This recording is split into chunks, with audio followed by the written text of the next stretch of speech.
It's time now to look at the laws of thermodynamics for physics. And of course, these are used in chemistry as well. But let's look at the Zeroth Law first. Two bodies in thermal equilibrium are at the same temperature. Okay, now what that means is if I have one object that's hot and another one that's cold, and I allow them to come in contact with each other, we will then see a final temperature that's in between the two of them as they reach equilibrium. So heat will continue to flow until the two bodies or two objects are the same temperature. The first law is really a conservation of energy law. Okay, energy cannot be created or destroyed. So delta E, now I use U instead of E, same difference, is the sum of heat flow, okay, plus the pressure volume work that's done. Now this is system oriented, so we're talking about the internal energy of a gas is equal to whatever heat is flowing for the gas plus the work done to the gas or by the gas. Number 2, the total entropy of the universe, which is our system and the surroundings, must increase if the spontaneous process does happen. So what does that mean? In order for something to spontaneously happen, the total entropy of the universe must go up. And that's a change. So look at this. The change in entropy total is the sum of the change in entropy of the system, okay, plus the surroundings. This has to be equal to 0. So if our system has a smaller change of entropy and it's negative, but the surroundings has a larger positive change in entropy, it'll still be greater than 0. But if the system has a smaller change, okay, a negative change in entropy, or actually I should say now a larger change in entropy, but it is negative than this one here, and the sum of that is negative, then the universe has not increased its entropy, therefore it will not be a spontaneous process. We'll look at an example in a minute. And lastly, the third one, it really talks about 0 Kelvin. So the entropy of a pure perfect crystal compound at 0 Kelvin is 0. So there is no disorder. Now again, this is a theoretical construct because is it really possible to get to 0 Kelvin? You know, that's definitely arguable because how do you totally isolate something from a source of heat? You know, it's very, very difficult to do. There's always got to be something around there, observing it, seeing it, you know, probably disturbing it. But this gives us what's called the 0-point energy for something. So if I look at the entropy of water and I say it's so many joules over mole Kelvin, then that means because of all of the changes from 0 Kelvin all the way up to what we're observing, that's the sum of all of the entropy that really occurs. Now please remember, entropy is disorder, and its units are joules over mole Kelvin. That's if you're in chemistry. And in physics, we could use joule, okay, over kilogram Kelvin. There's two possibilities there, so just kind of be aware of that. So let's take a look at an example, okay, for entropy. Entropy is disorder. Okay, so what is it actually given? So we give it the letter S.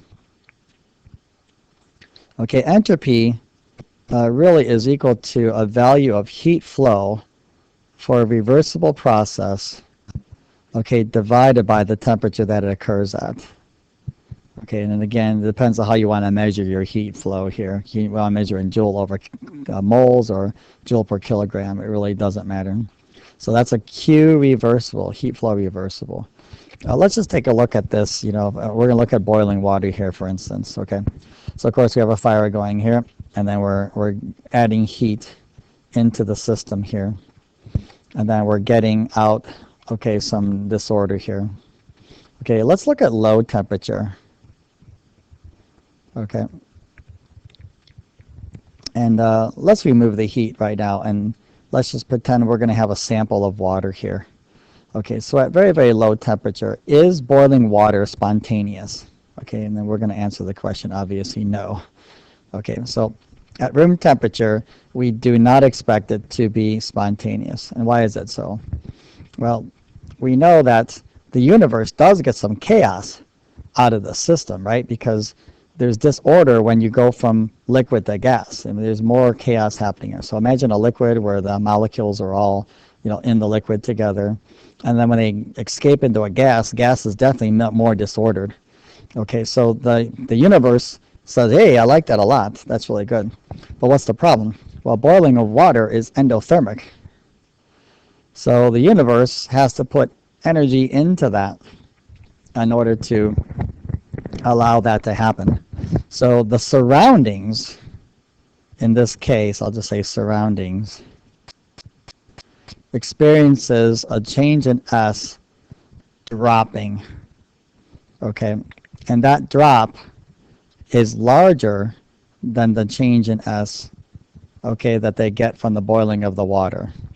Why? Because as the surroundings puts heat into that, okay, it has to, lose a lot of disorder. When I give someone else some heat, I become more ordered because I'm going to cool down. So at low temperature, we expect, water not to start spontaneously boiling. That would be incredibly interesting, wouldn't it? Okay, now let's say for some reason, now we're trying to just mentally construct this. So pretend there's no fire again. Let's say the outside surroundings is now at 110 degrees Celsius. Okay, it's a place where I would not want to be, right? It'd be too hot. Okay, so at that temperature, we would expect to see water spontaneously boiling then because it's greater than its boiling point. So entropy is really temperature dependent. Okay, now why is that so? Well, we still have to put heat into it, right? But we're going to get a lot of chaos out of that because of the boiling of water. But what's the difference? Well, at 110 degrees Celsius, our universe is already at higher entropy. So I'll just say higher entropy. There's already greater disorder. Okay, so we would expect now that the universe is going to get way more chaos out of things than the heat that it has to put into it. So if I as a universe or surroundings have to put into, okay, to make this boil, but I'm already really, really, really chaotic, my change in entropy due to the heat going into this is going to be small now. And I'm going to get a lot of boiling water chaos out of that. So that's why let's go back and look at that rule again. Okay, so for the universe, okay, the total change in this. So the system and the surroundings at low temperature, the surrounding has to give heat to the system in order to create the water to boil. But that's a lot of order that the surrounding gets out of putting heat in there at low temperature. And you don't get much boiling water out of that. At high temperature, the heat still has to come from the surrounding into the system to cause boiling of water. But we're already very, very chaotic there. And there won't be that much of a decrease in entropy because of the heat going in. Plus, you'll get a lot of chaos coming out of that as lots of water boils.